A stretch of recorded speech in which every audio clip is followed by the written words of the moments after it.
Assalamualaikum warahmatullahi wabarakatuh. Waalaikumsalam warahmatullahi wabarakatuh. Saudara sebangsa dan setanah air, mari kita panjatkan puji dan syukur kehadirat Allah Subhanahu wa taala. Karena berkat rahmat dan hidayahnya kita dapat berkumpul di ruangan ini. Indonesia akan segera menghadapi babak baru yang akan merubah nasib bangsa Indonesia menjadi lebih baik. Merdeka! Merdeka! Maka dalam kesempatan ini kita akan menentukan dasar negara yang tepat untuk bangsa kita yang tercinta ini. Saya selaku Ketua BPUPKI dan ini menyatakan membuka rapat penetapan dasar dengan secara resmi.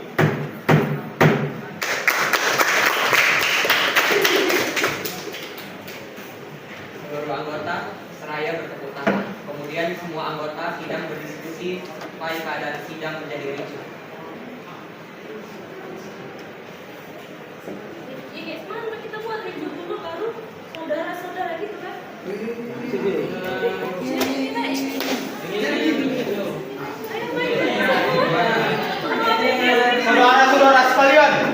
Saudara-saudara sekalian, kita memang punya tujuan yang sama. Namun jika Anda hanya berbicara dalam kelompok, ini hanya percuma. Jadi sampaikanlah usulan kalian di depan forum. Saya memiliki usulan. Indonesia merupakan negara yang kaya akan tradisi dan budaya. Jadi saya harapkan kita bisa mempunyai dasar negara yang mampu mewakili keberagaman yang ada di Indonesia. Saya setuju. Memang seharusnya Indonesia memiliki ideologi yang mampu mempersatukan seluruh pihak.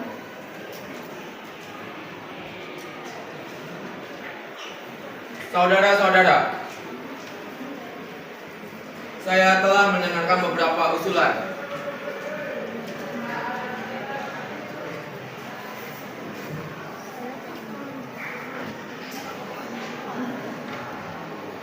Berikut rumusan secara lisan. 1. Pri kebangsaan. 2. Pri kemanusiaan. 3. Pri ketuhanan. 4. Pri kerakyatan. Dan 5. Pri kesejahteraan rakyat. Secara tertulis saya nyatakan: 1. Ketuhanan yang Maha Esa. 2. Kebangsaan Persatuan Indonesia. 3. Rasa kemanusiaan yang adil dan beradab. 4. Rakyatan yang dipimpin oleh hikmat kebijaksanaan dalam permusyawaratan perwakilan. Dan yang kelima, saya usulkan keadilan sosial bagi seluruh rakyat Indonesia.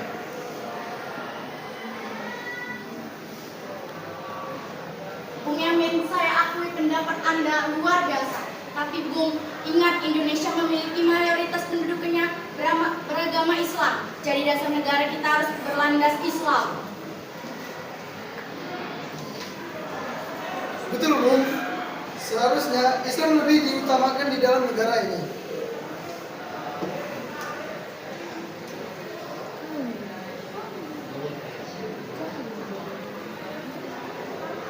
Allahu Akbar! Allahu Akbar!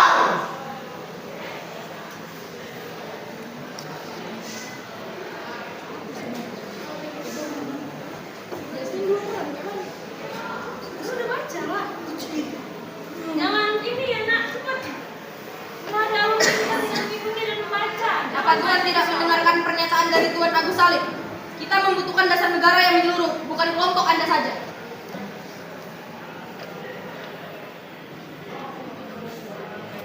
Keadaan rapat menjadi kisruh dan kacau. Seluruh anggota berdebat sesuai kehendaknya masing-masing. Kemudian A.A. Maramis menengahi persoalan yang sedang terjadi. Tidak, saya tidak setuju. Benar. Benar. Tidak bisa begitu. Saya sependapat dengan saudara Muhammad Yamin. Ide saudara sudah baik, karena sudah mengandung unsur ketuhanan yang sesungguhnya telah mewakili keadaan Indonesia yang beragam agama.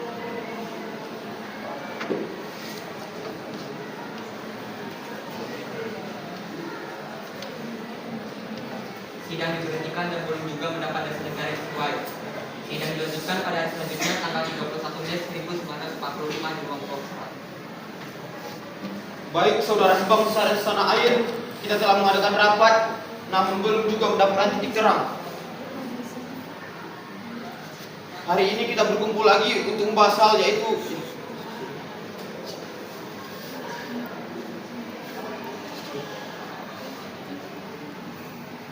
Saudara Notulen, silakan jelaskan kembali hasil rapat kemarin. Pada rapat sebelumnya telah mendapat satu usulan, yaitu yang pertama, ketuhanan yang Maha Esa, yang kedua, kebangsaan persatuan Indonesia, yang ketiga, rasa kemanusiaan yang adil dan beradab, yang keempat, kerakyatan yang dipimpin oleh hikmat kebijaksanaan dalam permusyawaratan perwakilan, dan yang kelima, keadilan sosial bagi seluruh rakyat Indonesia.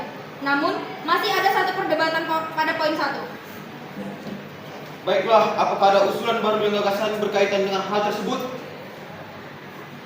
Pada dasarnya agama hanya tertuju pada satu, Tuhan yang Maha Esa, yaitu Tuhan yang Maha Esa. Jadi untuk apa kita memperdebatkannya? Masih banyak hal yang lain lebih penting yang harus dipikirkan. Merdeka! Merdeka! Seluruh anggota berkutangan dan menekan merdeka, merdeka, merdeka. Namun Abdul Kahar sangat tidak setuju. Ia tetap ingin bahwa Indonesia menjadi negara Islam. Kemudian Mufatta menyampaikan pernyataan sebagai berikut. Tapi Bung, saya meyakini bahwa Indonesia tidak bisa disamaratakan seperti itu. Indonesia negara Islam. Allah Akbar! Allah Akbar! Kalau seperti itu, kenapa Bung tidak membuat rapat dalam forum Bung sendiri dengan anggota Bung? Kami di sini rapat berdasarkan musyawarah. Apabila Bung tidak bisa menahan ego kelompok Bung, silakan pintu keluar. Saudara, silakan, Anda telah mendengarkan pernyataan dari Muhatta. Tidak ada gunanya kita lanjutkan rapat ini. Baiklah, Anda memiliki usulan lagi. Saudara-saudara, saya ingin menyampaikan ide untuk dasar negara kita tercinta. Berikut asas-asas dari saya. Yang pertama, persatuan. Yang kedua, kekeluargaan. Yang ketiga, keseimbangan lahir dan batin. Yang keempat, musyawarah. Dan yang kelima, keadilan rakyat. Sebenarnya saya tidak ingin menyinggung hal ini, namun usulan dari Bung Supomo tidak menyatakan tentang adanya ketuhanan. Padahal itu bagian penting sehingga harus disertakan. Sidang BPUPKI berlanjut hingga tanggal 1 Juni 1945. Keadaan sidang sangat kacau dan anggota masih berdebat mengenai dasar negara untuk Indonesia. IR Soekarno tidak tahan melihat kegaduhan, kemudian beliau mengambil alih ruangan dan menyampaikan pidato tersebut. Terima kasih saudara-saudara sekalian. Kita telah berkumpul di ruangan ini selama 3 hari. Hanya untuk mendapatkan dasar negara. Kita masih belum mampu menghasilkan dasar negara yang baik dan cocok untuk negara yang tercinta ini. Setiap kelompok rapat masih saja sangat egois dan lebih mementingkan kepentingan golongannya dibandingkan kepentingan umum. Kita tidak bisa seperti ini. Untuk itu, izinkan saya untuk menyampaikan usulan saya tentang dasar negara yang akan saya bacakan berikut ini. Kita telah berjuang melawan penjajah. Kita telah bersatu untuk memperjuangkan tanah air tercinta. Maka haruslah kita tanamkan rasa persatuan pada diri generasi-generasi kita. Hal ini merupakan alasan butir pertama, yaitu kebangsaan Indonesia. Kemudian, bangsa ini merupakan bangsa yang baru lahir. Maka haruslah untuk menjalin hubungan yang baik dengan negara lain yang terlebih dahulu merdeka. Untuk menjalin hubungan di bidang sosial, ekonomi, politik. Hal ini merupakan dasar dari butir kedua, yaitu internasionalisme.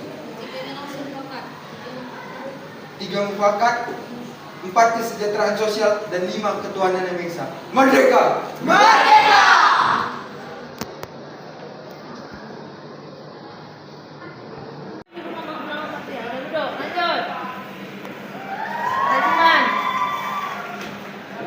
Mari kita mulai pemungutan suara dengan cara voting.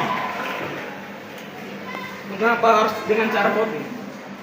Mengapa tidak bersuara? Karena dengan voting kita bisa memutuskan masalah dengan adil. Kita juga dapat menyempatkan waktu karena kita tidak mengeluarkan kata yang tidak penting. Marilah tuan-tuan kita lakukan voting untuk menentukan bentuk negara. Sudah itu dilakukan pemungutan suara. Tuan Ketua, kami sudah mengetahui bahwa ada 6 stem yang memilih republik, ada 55 stem memilih kerajaan, 6 lainnya 2 dan belakang 1. Saya mengucapkan terima kasih atas pekerjaan komisi. Anggota sekalian sudah mendengar? bahwa telah dipilih oleh sidang Dr. Junbito Saka yang kedua kali ini yang melahirkan 64 STEM ialah yang 55 Republik, 6 Kerajaan, 1 Belangko, dan 2 lain-lain. Jadi semuanya ada 64. Sudah ada penetapan dalam waktu ini. Nanti kita memuat pelaporan yang sejelas-jelasnya. Jadi putusan panitia itu Republik. Sudah terang Republik yang dipilih dengan suara terbanyak. Sekarang saya minta beristirahat. Semangat nasionalisme dan patriotisme pun terlihat sangat nyata dalam perbincangan dalam sidang BPUPKI tanggal 10 dan 11 Juli 1945 ketika membahas masalah wilayah negara. Semangat tersebut antara lain dikemukakan oleh beberapa tokoh berikut ini. Zakir. Maka apabila bangsa Indonesia pada masa ini mempunyai ketinggian kehendakan dan kemauan dan menjunjung tinggi apa yang angan-angankan, hendaklah sanggup pula mengakui bahwa tanah Melayu itu sebagian dari tanah air kita. Tanah Papua itu sumber kekayaan kita, janganlah sumber kekayaan yang diwariskan oleh nenek moyang kita hilang dengan sia-sia belaka. Oleh karena itu, saya setuju bahwa dalam menentukan batas halaman tanah air kita, hendaklah kita berpikir dengan sebaik-baiknya. Janganlah didasarkan pada soal apakah kita sanggup atau tidak sanggup, tetapi pula apakah akan ditimbul kesanggupan akan merdeka atau tidak. Dengar dulu ya, Muhammad. Soal lain pula berhubung dengan tanah Papua. Memang hal ini dalam ilmu pengetahuan, etnologi, bahasa, geografi ada yang menyebutkan bahwa Pulau Papua tidak maksud tanah Indonesia. Tetapi paham ini hanyalah dilahirkan oleh orang-orang yang mengarang buku yang bersangkutan. Tetapi ada juga paham-paham yang mengatakan bahwa seluruh Papua masuk Indonesia. Perkataan Indonesia dibuat orang yang mempunyai paham yang mengatakan bahwa Indonesia melingkungi daerah Malaya dan Polinesia. Dalam ilmu strategi alangkah besar bagi kedua-duanya untuk menjadi visi masing-masing. Artinya kalau kita melihat batas kita di timur, ke Pulau Timur, saya setuju sekali dengan anggota yang terhormat Muhammad Yamin, yaitu agar pulau itu dimasukkan dalam lingkungan kita. Terletak Indonesia Baru, begitu pula Borneo Utara, di mana terletak Sarawak. Dan juga negara Papua bukanlah kita meminta, tetapi hal itu beralaskan kebangsaan. Jikalau peperangan sudah berakhir dan kemenangan akhir telah tercapai, kita dapat melengkapkan aturan-aturan itu menjadi aturan-aturan yang sesuai dengan keadaan zaman pada waktu itu. Dengan permintaan Indonesia merdeka ialah seluas Indonesia Belanda dahulu. Jikalau kemenangan akhir tercapai dan ada permintaan yang nyata dari Malaya Selatan, Borneo Utara, bahwa rakyat di situ merasa juga ingin masuk dalam lingkungan kita, dengan senang hati mereka akan kita terima sebagai bangsa kita di dalam Indonesia merdeka. Bagaimana jikalau kita menambah Malaya? Ya, kita juga harus menambah Borneo Utara supaya masuk ke dalam wilayah Indonesia. Saya akan menambahkan Papua supaya masuk ke dalam wilayah Indonesia. Kami juga akan menambah Timor, Portugis supaya masuk di wilayah Indonesia. Kami bertiga mengusulkan untuk pulau-pulau sekitarnya dapat dimasukkan ke dalam wilayah Indonesia. Paduka Tuan Ketua, Undang-Undang Dasar Negara manapun tidak dapat dimengerti sungguh-sungguh maksudnya. Undang-Undang Dasar Negara dari suatu negara, kita harus mempelajari juga bagaimana terjadinya teks itu. Harus diketahui keterangan-keterangannya dan juga harus diketahui dalam suasana apa teks ini dibuat. Dengan demikian, kita dapat mengerti apa maksudnya undang-undang yang kita pelajari, aliran pikiran apa yang menjadi dasar undang-undang itu. Oleh karena itu, segala pembicaraan dalam sidang ini yang mengenai rancangan-rancangan undang-undang dasar ini sangat penting, oleh karena segala pembicaraan di sini menjadi material, menjadi bahan yang historis, bahan interpretasi untuk mengarangkan apa maksudnya undang-undang dasar ini. Naskah undang-undang akhirnya diterima dengan bulat pada sidang BPUPKI tanggal 16 Juli 1945. Jadi kesimpulan dari sidang kita kali ini, bentuk negara Indonesia yaitu Republik Wilayah Indonesia yang ini seluruh pulau Indonesia. Dengan ini saya selaku ketua resmi menutup sidang ini.